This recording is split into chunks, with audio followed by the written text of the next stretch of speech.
everyone, it's Kelly, and I was just working on some papers in my office, including a list that I made of brainstormed ideas of things I wanted to share that I learned in 2017 and going into 2018. And the thing that I wanted to share with you today is that I find that when I'm more connected to the news and what's going on in the world, it really does change the way that I live. So for many years, especially growing my business from the beginning, I purposely shut that off. I didn't have TV at home, I didn't read the paper, and I found that it was all so negative and down that it really impacted my ability to stay focused and growing my business. But going into the last presidential election and seeing so many cultural things that I cared about happening, I realized I needed to get back into the habit of staying aware about what was happening. So I now have a good routine where I have news sources that I trust and things that I watch and I consume to be aware of what's going on. And I'm always pushing those boundaries to expand, to learn from other points of views and from people who may not be mainstream popular, but have very important things to say about our culture and society and the world at large. But what I realize is that one of the biggest ways that that impacts me is not just mood. It can be really depressing when you're looking at the news and you're seeing all these horrible things that are happening. But it also is really inspiring and uplifting. And one of the ways that it inspires me is it inspires me to continue to give back. So I want to talk for just a moment about your process or system or beliefs around giving back. I grew up learning that the things that I'd been given, the gifts, the privileges, the opportunities I had been given, were not something that I had necessarily earned. That didn't mean I couldn't take advantage of the opportunities in front of me and make the most of it, but that was really important to recognize that I'm not getting this because I'm so special, but because of a lot of things, from my family's economic background, where I lived, the type of choices my parents made before I ever came along, my race, my ethnicity, my language skills, all of those things were beyond my control. And being able to recognize that and then to give back means that you are helping others who haven't had the same benefits and privileges that you yourself have had, that I have had in my life.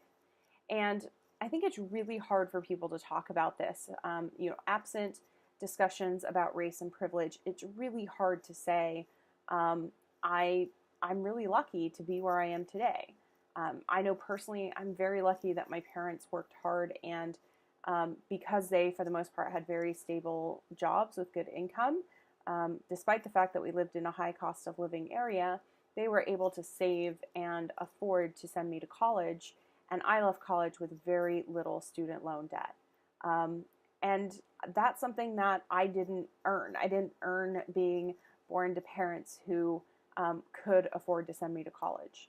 So I look at now my responsibility and the way that I want to give back. And it's something I haven't talked about a lot because I always find that when entrepreneurs are sharing, it's usually like shoehorned into what they're selling.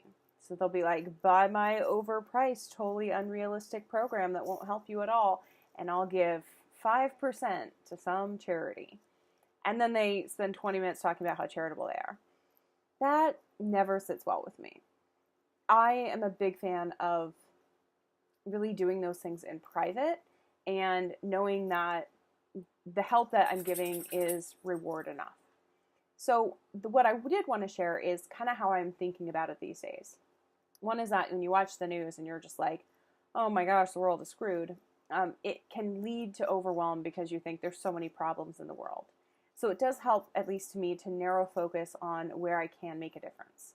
So for global impact, I like to work with Kiva and to give loans and microloans with others to people all over the world who need it to help their family, grow their business, further their education.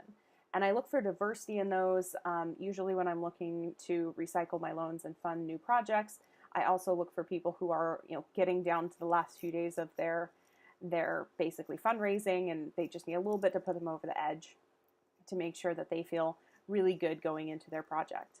One of the things that I haven't ever really talked about is that I started off, I think, with like the $25 free, and then you match it, and I recycle that money. But I also tend to add basically every time I go into loan. So the way Kiva works is that you make a loan, you get paid back on a schedule.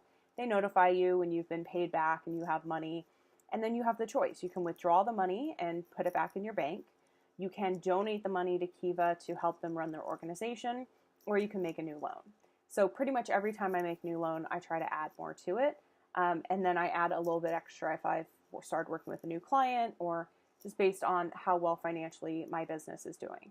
So that's one way that I feel I can make a global impact, especially for other women entrepreneurs who, they don't have access to capital, and they need capital to bring, bring more stock into their business so that they can turn it around and sell it, so that they can get educated, and so that they can continue to grow. Now, the flip side of that is it's really easy to then be disconnected from that work. I've never met somebody, well, I take it back. There's one person that I've met who I've donated a loan to from Kiva. But everybody else are, in continents far away and in countries that I've never visited.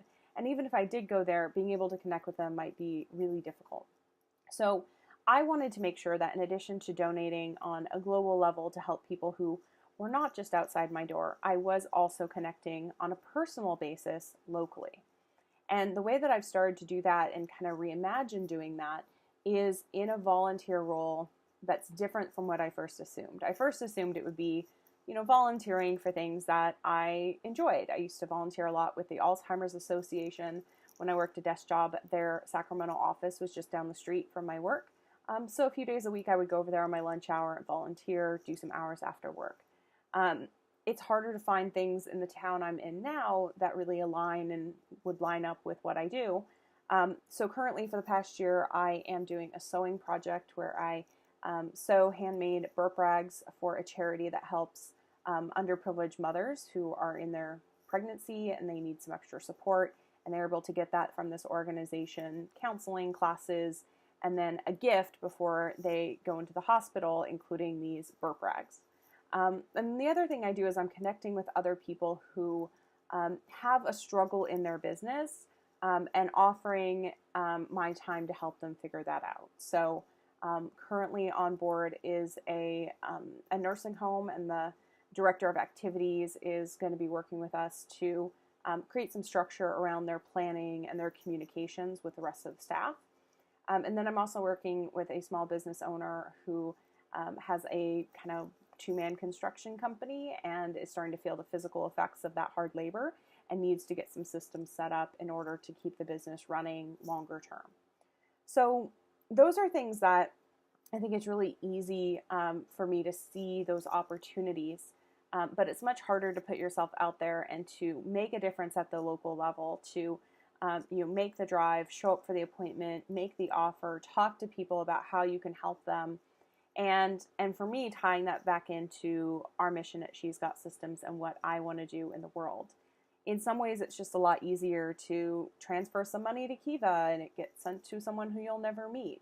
But having that effect both locally and globally is really important, because when I am keeping up to date on the news, when I'm seeing all the stuff going on in the world, it's that reminder in the back of my mind that it's not all bad. It's not all, falling apart, and that it's also up to us when our leaders are failing, who need to step up and make a difference for each other. So I know that I'm not perfect in this. I know that I'm not doing all that I could do and, keeping up with everything that's out there, but I keep striving to make that difference. So I want to invite you in the comments, if you have a charity that you support, a way that you get involved in the local or the global level, if you have resources around the news or social issues or anything that is important to you, please share it. I love hearing from others about what's on their heart and what they are called to share with other people, and to continue to expand my view and the way that I can help. And I'd say to you that if you have been hiding away from the news because it is a depressing thing, it might be time to start coming out of that cocoon and then seeing how you can actually impact change. I'm Kelly Esvito, and thanks for watching, and I'll see you again soon.